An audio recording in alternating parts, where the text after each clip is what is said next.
प्रधानमंत्री आवास पहुंचे हैं CDS Anil Chauhan. Army chief भी प्रधानमंत्री आवास पहुंचे हैं। तीनों सेना अध्यक्ष प्रधानमंत्री आवास पहुंच गए हैं। डीजीएमओ स्तर की बातचीत से पहले बड़ी बैठक मानी जा रही है, क्योंकि देखिए यहां पर सीज फायर आगे किस तरह से आगे बढ़ेगा, बातचीत करने के लिए हमारे लगातार हम तमाम जानकारियां दे रहे हैं और किस तरह से अब सीडीएमओ की बातचीत होगी। लेकिन उससे पहले प्रधानमंत्री आवास पर CDS Anil Chauhan, army chief, तीनों सेना प्रमुख भी पहुंच चुके हैं। राजनाथ सिंह भी बताया जा रहा है वहां पर पहुंचे हैं। डीजीएमओ स्तर की बातचीत 12 बजे होनी है। उससे पहले प्रधानमंत्री के साथ ये बड़ी बैठक मानी जा रही है। ये बैठक काफी मायनों में अहम हो जाती है, क्योंकि जिस तरह से सीज फायर भारत पाकिस्तान के बीच हुआ है, अब दोनों जगह यानी भारत और पाकिस्तान के डीजीएमओ बैठेंगे, डीजीएमओ स्तर की ये बातचीत होगी और फिर आगे किस तरह से सीज फायर को कंटिन्यू करना पड़ेगा, भारत अपनी तरफ से क्या बात रखता है, पाकिस्तान की तरफ से क्या बातें रखी जाती हैं। और उससे पहले ये जो बैठक प्रधानमंत्री के साथ हो रही है काफी महत्वपूर्ण है। सीडीएस भी पहुंचे हैं, तीनों सेना प्रमुख भी पहुंचे हैं, राजनाथ सिंह भी पहुंचे हैं, एनएस डोभाल है, जयशंकर हैं, सभी लोगों को आप देख पा रहे हैं। ये मीटिंग प्रधानमंत्री के साथ चल रही है। किस स्ट्रेटेजी के साथ आगे बढ़ना है, देखिए अब तक जो भारत सरकार थी, सेना थी, उसने पूरा अपना स्टैंड क्लियर रखा है कि जब तक बातचीत पूरी नहीं होती है तब तक जो कूटनीतिक जो रोक लगाई गई थी, चाहे वो सिंधु जल संधि हो या फिर बाघा बॉर्डर से आना जाना या फिर जो वीजा देने की बात हो, उसे अभी निरस्ती रखा गया है। और साथ ही साथ उन्होंने ये भी कहा है कि ऑपरेशन सिंदूर भी अभी जारी है, अगर वहां से लगातार कार्रवाई होगी तो हम भी कार्रवाई करेंगे। और इसी बीच ये जो डीजीएमओ स्तर की जो बैठक है काफी अहम मानी जा रही है।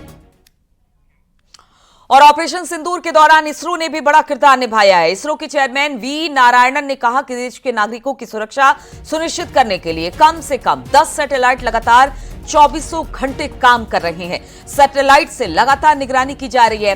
7000 किलोमीटर के समुद्री तट क्षेत्रों की निगरानी इस वक्त की जा रही है। तो देखिए लगातार इसरो से निगरानी रखी जा रही है। जिस तरह से जो विमान है अगर या किसी तरह से हमला होता है, इंटरसेप्ट किया जाता है, तो सैटेलाइट से भी काफी ज्यादा इन सैटेलाइट पर निगरानी रखने की जरूरत होती है। इनको तुरंत पकड़ा जाता है कि आखिर ये किधर से आ रहे हैं, कैसे आ रहे हैं। बताया जा रहा है कि इसरो ने भी अहम किरदार इस दौरान, जिस तरह से पीछे 3-4 दिनों में टेंशन हमने देखा पाकिस्तान के साथ, इसमें चेयरमैन जो हैं वी नारायण, उन्होंने कहा कि देश के नागरिकों की सुरक्षा सुनिश्चित करने के लिए कम से कम 10 सैटेलाइट लगातार 24 घंटे काम कर रहे हैं। सैटेलाइट से लगातार निगरानी की जा रही है। 7000 किलोमीटर के समुद्री तट के क्षेत्रों की जो निगरानी है वो सैटेलाइट के द्वारा इस वक्त हो रही है।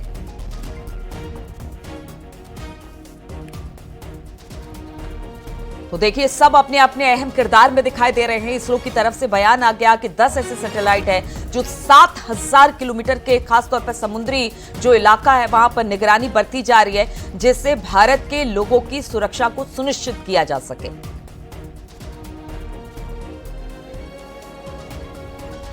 We are having our neighbors, you all know, I need not explain. If we have to ensure safety of this country, we have to really serve through the satellite.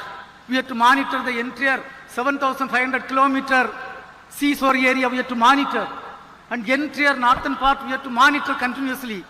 Without satellite technology, without drone technology, we cannot achieve that. Today I am happy to inform that at least 10 satellites are continuously working, 24/7 working for the strategic purpose to ensure safety and security of the citizens of this country. और जम्मू कश्मीर और international border के इलाकों में बीती रात शांति भरी रही। Indian army के मुताबिक हाल के तनावपूर्ण हालातों के बाद से पहली रात रही जब किसी भी तरह की कोई घटना सामने नहीं आई।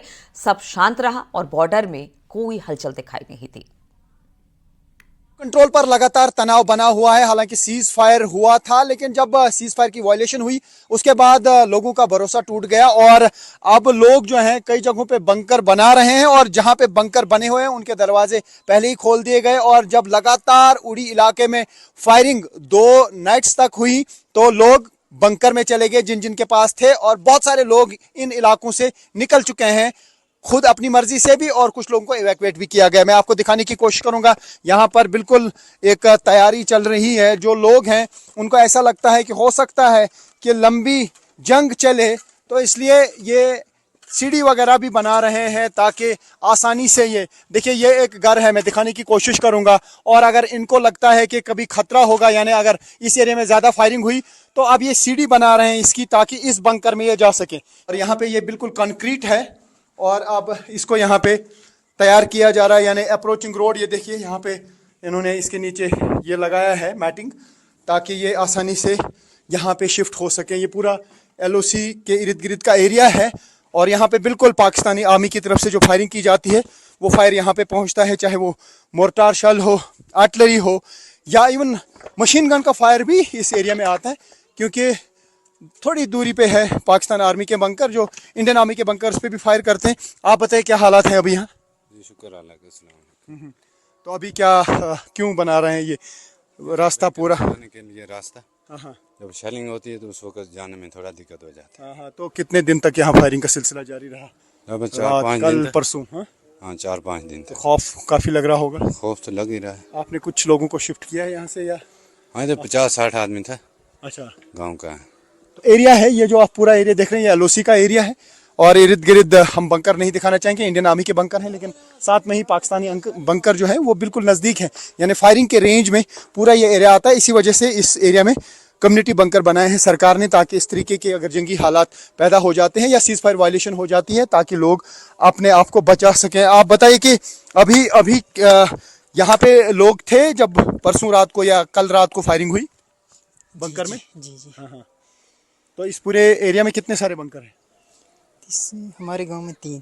आपके गांव में 3? जी जी। तो ये 2 आखिरी गांव हैं LOC पे? हाँ जी जी। काफ़ी जानी नुकसान भी आज तक इन LOC के एरियाज़ में हुआ है और काफ़ी घर टूट चुके हैं। और अब कम्युनिटी बंकर अगर और ज़्यादा होंगे इन इलाकों में, तो शायद लोगों को भागना नहीं पड़ेगा, इन एरियाज़ को खाली करके जाना नहीं पड़ेगा, क्योंकि जो घर छोड़ के जाता है तो वो बेघर हो जाता है अपना घर होके भी। तो ऐसे में फ़िलहाल तनाव LOC पे बना है। और राजस्थान में बॉर्डर के पास इलाकों में अब हालात सामान्य है। जैसलमेर में कई दिनों बाद बाजार खुले और सड़कों पर लोग दिखाई दिए।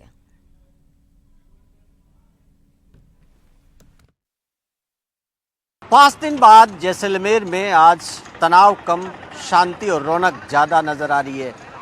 इतने दिनों बाद में आज पहली बार जैसलमेर के अंदर बाज़ार पूरी तरीके से खुल चुके हैं। जैसलमेर के अंदर देख सकते हैं कि ट्रैफिक भी ठीक ठाक है, लोग घरों से आराम से निकल रहे हैं, मार्केट के अंदर आ रहे हैं, मार्केट के अंदर खुल रहा है। आप देखिए कि किस तरीके से सामने की तस्वीर यहाँ पर, और दुकानें लगभग सारी खुल चुकी है।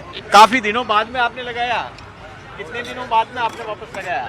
हमने 5 दिन बाद। 5 दिन बाद में। और आज तो काफ़ी भीड़ है आपके? भीड़ तो चलेगी सर, रोज रहती है। अब भी क्यों, अब लग रहा है शांति होगी? शांति तो अभी नहीं हुई है, डर का माहौल है ही। है डर का माहौल? हाँ जी।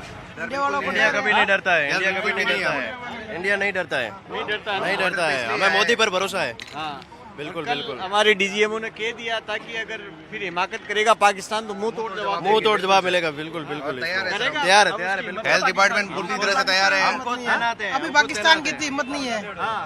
तैनात है हमें। तैयारी पूरी है? तैयारी पूरी है। अभी ये कहा थोड़ी कि आप अब लौट जाइए, अभी नहीं कहा। अभी नहीं कहा। अभी आपको तैयार रहने के लिए कहा। आप लोग भी इमरजेंसी ड्यूटी पे हैं? जी सर, 108 पे है। 108 में यहाँ पे सभी आ रहे हैं। यहाँ पे कोई तरह का ऐसे जैसा माहौल नहीं है, पर 108 इमरजेंसी के लिए हम तैयार बैठे हैं यहाँ पे। भगवान करे ऐसा कुछ नहीं हो, हमारे सब खुश है। अगर कुछ भी होता तो तैयार।